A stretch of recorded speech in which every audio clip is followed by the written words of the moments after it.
Hey, hello. Have you ever tried saying I love you to her after proposing her? Or are you shy to do that? Then try this.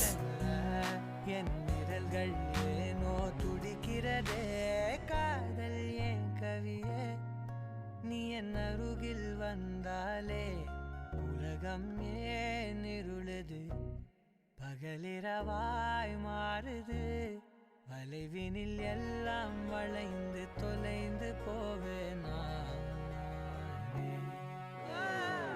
மனம் ஒரு கனம் கொதிகலனாக